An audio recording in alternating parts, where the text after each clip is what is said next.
Hello there my dear friends, and welcome back to another Star Wars video. So today we have a pretty crazy news story, and I've seen a lot of fans dunk on this, slam the person who made these comments, but as always, I want to cover this with a level head, look at all the angles and give you my take. So what are we talking about? J.J. Abrams, who did Star Wars episodes 7 and 9, is having regrets over one villain decision. We're talking about General Armitage Hux, one of the most intriguing characters when he was first introduced, but someone who was absolutely wasted in the trilogy.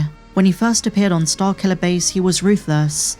We were terrified of him. His devotion to the monstrous First Order, his violent speech, and the destruction of Hosnian Prime set the tone for someone who would not be messed with. But then came episodes 8 and 9, and he was turned into a laughingstock. And to add insult to injury, his death came after revealing he was a resistant spy, an arc that was so rushed, so unwarranted, and the actor deserved better. Hux was sidelined and killed off. But now the director who introduced the character in the first place and chose the way he would have his demise is expressing regret. In a brand new interview, J.J. Abrams said this: "I wish he had a larger role in what we did before, so getting to work with him again would be a dream." Now here's the thing, if this was a character who survived the events of episode 9, you could argue there's a possibility of an appearance from Hux in Starfighter or the Rey movie. But he's dead, and I know in Star Wars we say no one's ever really gone, but come on, Hux is. Unless he cloned himself or they do something ridiculous, he isn't coming back. But it is worth noting that his dad, Brendol Hux, is in The Mandalorian, so at some point in the Mandoverse, Armitage could appear as a kid, but played by someone else. But in terms of the future of the character, there isn't one. But I do find it strange he's talking as if he didn't have the opportunity to do that in the first place. JJ worked on 2 of the 3 movies the character appears in. It's all well and good to say this stuff in hindsight, but if you cared enough to build on the character's potential in The Force Awakens, you would have. And you might say, well, Rian Johnson kind of ruined the character, he went a different way for episode 8, but I would argue that both Rian Johnson and Colin Trevorrow handed you an opportunity on a plate. Let me explain. At the end of The Last Jedi, when Snoke is killed, there's a little bit of a power vacuum. Kylo Ren becomes Supreme Leader, but it opens up a different kind of dynamic between him and Hux. And this is where Colin Trevorrow's Duel of the Fates took the lead and wrote an incredible and dark story for Armitage. In his version of the final movie, Episode 9, he had Hux become an even stricter fascist and Chancellor of the First Order. He was a martyr for the cause and ends his life in a dramatic fashion when he realizes, and I quote, that he lost the Star Wars. He didn't go the JJ route, he doesn't defect to the Resistance, he doesn't just say, I'm doing this because I want Kylo to lose. He believes in the order that's been built. And some of his lines of dialogue in the original script were insane. He wasn't turned into a joke.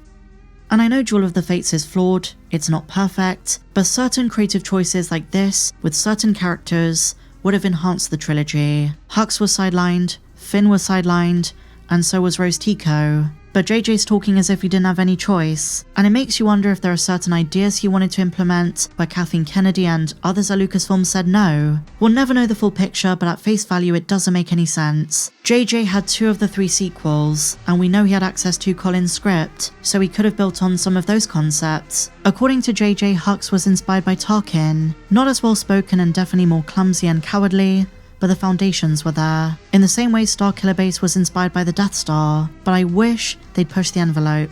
If they wanted him to challenge his own beliefs, undergo a crazy redemption, they should have taken their time with it. And one of the most egregious bits of dialogue of the entire trilogy was the phone call between Hux and Poe Dameron. It was right at the start of episode 8, and I still can't believe it ever happened. About his mother. And JJ isn't the only one who has regrets. Just a few years ago in May of 2020, Domhnall Gleeson himself respectfully criticised Hux's arc, especially the spy subplot in episode 9, saying this: "It would have been nice to see the spy thing play out a little bit. Like I said guys, it was rushed." Then he says, "But J.J. Abrams knows what he's doing." And I heard a kind of gasp in the cinema when it happened, so I guess he was right. And you can't make this stuff up.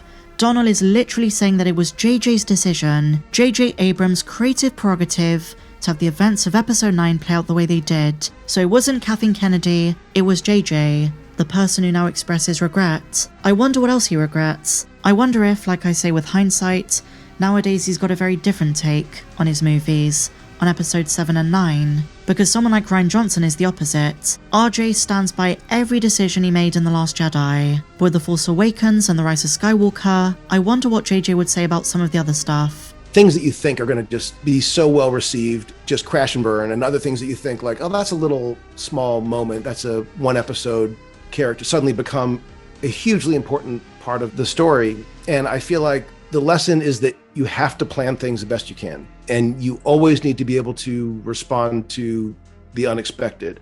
And the unexpected can come in all sorts of forms. There's nothing more important than knowing where you're going. And there are projects that I've worked on where we had some ideas, but we hadn't worked through them enough. We had sometimes we had some ideas, but then we weren't allowed to do them the way we wanted to. And then sometimes it works really well. And wow, that really came together. And other times you think, oh my God, I can't believe this is where we are. And sometimes when it's not working out, it's because it's what you planned.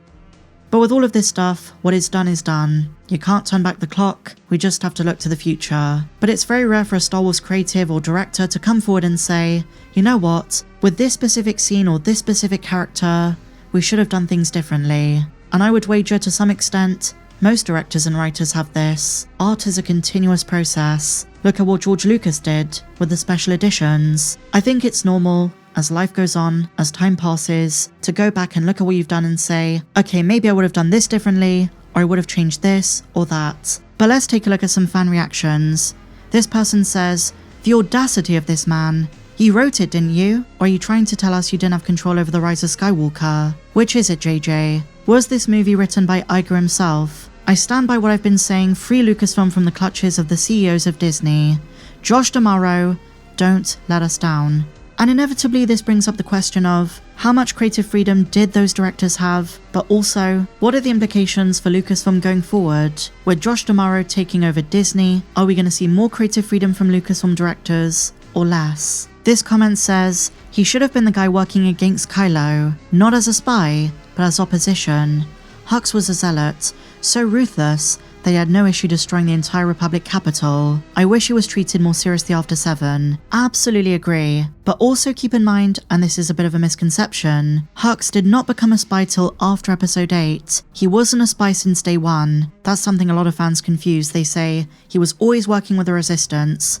Not true. And again, others expressing similar things to what I said. Bro was the writer of 2 of the 3 movies. If you wanted him to have a larger role, you should have given him one. Exactly. The Last Jedi made him too much of a joke, so it would have been difficult to give him a big storyline. I suppose, but not necessarily. As I said earlier, Snoke's death could have been the catalyst for a radical change, restoring him to the brutal person he was in episode 7, or even worse. But what do you guys think? Was General Hux a character you enjoyed in the sequel trilogy? And how do you think he was handled? Do you agree with JJ? Share your thoughts in the comments down below. And if you enjoyed this one, my friends, please be sure to give me a big fat thumbs up, subscribe if you're new, and I'll see you next time. May the Force be with you, always.